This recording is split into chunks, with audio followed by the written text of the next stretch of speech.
this week's episode, we are going to talk some smack and then also show off some exceptional riding skills. So first off, we gotta check out this SOB right here on the far right. Jorge Prado qualified 43rd, but was it by coincidence that he lined way up on the outside, or was it strategy? You could go both ways because it ended up freaking rocketing for him. So watch as he comes on the outside. And if you noticed, because let me just go back a little bit. This line right here is all dry. Everything is just real deep. So it worked out in his favor. Not to mention that motorcycle is FAF, right? Could I say that? You know, for the young kids that know this type of terminology. But he just is way out front, in front of everybody.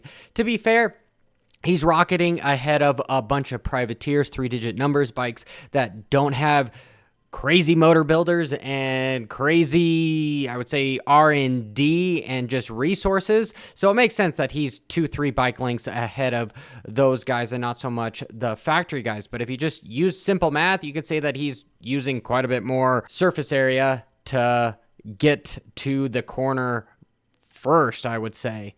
And that was very long-winded to just say that bike is super fast. And we know that his motor builder is upset, and he's sort of phoned it in from there. And it's interesting that he's not even going to be racing the Motocross of Nations either, which is concerning, I would say. I mean, for Spain, because he supposedly is the best Spaniard that I think has been around for a while. Not to say, you know, there is some other guys here, but I'm somewhat digressing on the matter. Let's just move forward. Jett, the Phenom. Dude, whoa, pancake. Him and effing Justin. Dude, look at this. They come in here and here. Let me, so I can slow this down. Dun. They are completely flat. That is 90 degrees.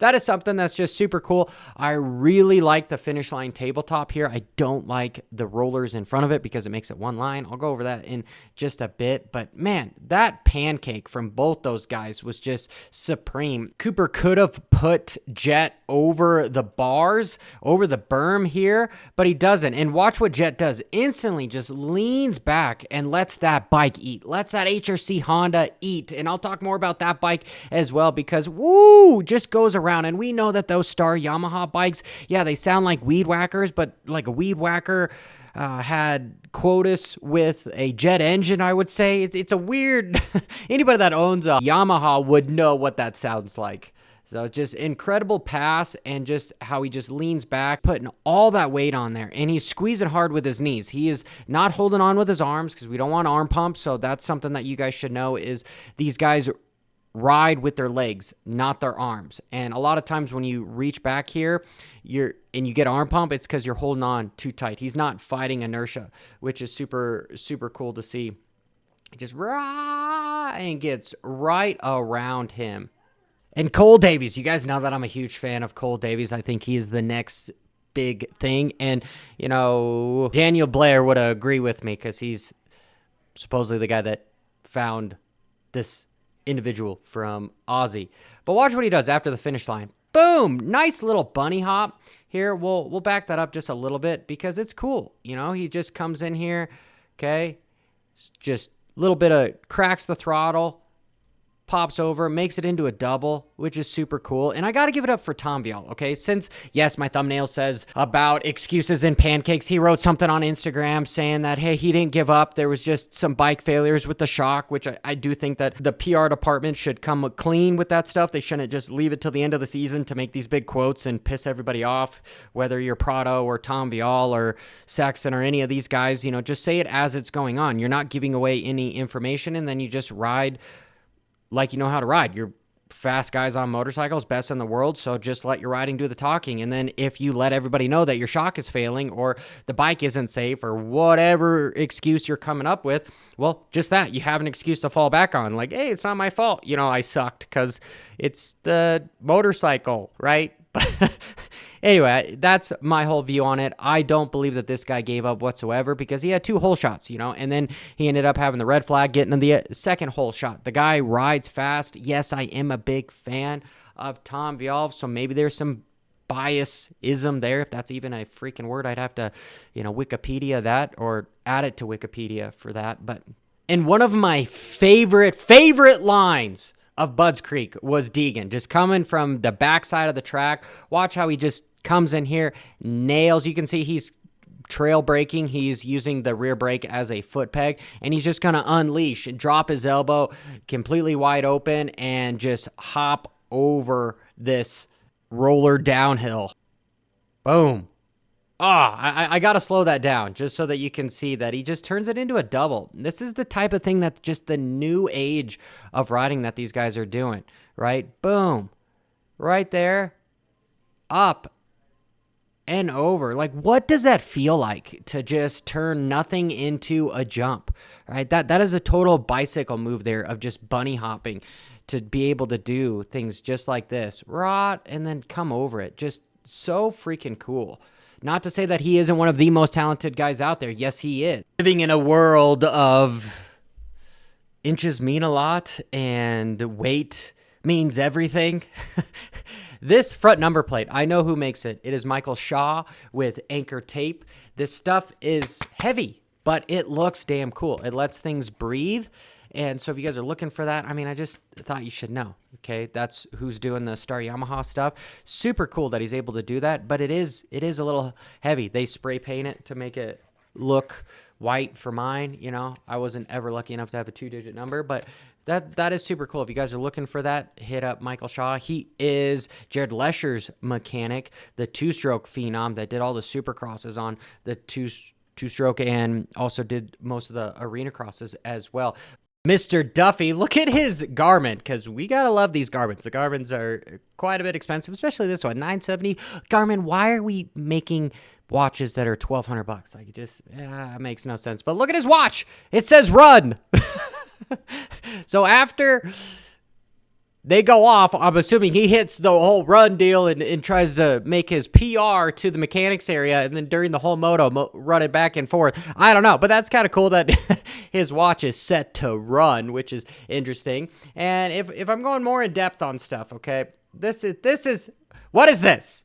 Yes, we're looking at Joe Shimoda's. They must just make them different in Japan. Is that a cup or is that not a cup? But every other rider, they don't have balls that big. So I'm kind of interested to know if it is a cup, because why would you have a cup for dirt bikes? Maybe you just got to hit that gas cap like incredibly hard. I have no idea. I get the breathe right strips because it has a scientific medical advantage to it. Same thing with the, I want to say deadlift, the bodybuilder weights that make you shake, things like that. But I don't really understand this. I don't. So if somebody in the comments can either confirm or deny, which is weird, but anyway.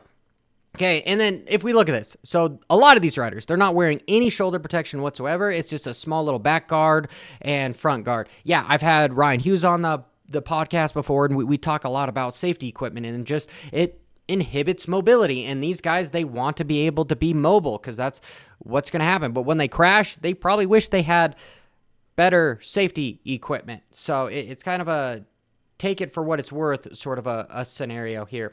But if we go to the starts, okay, and here, let me move this over just a little bit so that we can see between Deegan and Joe. And I really think that Deegan has Joe's number and is inside his head. Whether or not if Joe is able to be faster on a weekend basis or just maybe a certain track.